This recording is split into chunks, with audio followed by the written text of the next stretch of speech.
Assalomu alaykum. Xayrli kun ommaga. Bugun Angelina bilan keks pishiramiz. 2 ta tuxum solamiz, yarim choy qoshiq tuz solamiz va mikser qilamiz. Mikser qilamiz va o'z-o'zidan 130 gram shakarni o'z-o'zidan qo'shamiz. 180 gram smetanani ham qo'shib yuboramiz. Va yana aralashtiramiz. 180 gram margarin yoki sливочный масло qo'shamiz.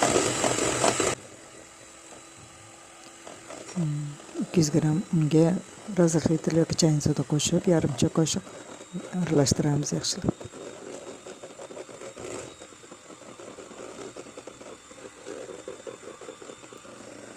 Va yarim choy qoshiq vanilin qo'shamiz.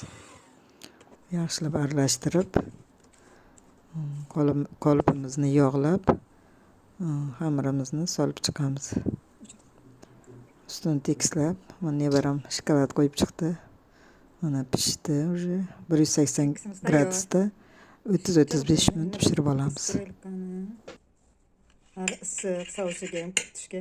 Biza hozir Kutmadik sovuchini ham. Biza hozir oldik. Biza hali ko'rmadik. Bog'lar chiqib turibdi hali. Qancha masal ketganini opisaniyada qoldiraman. Sabrimiz chidamadi shuni kutishga.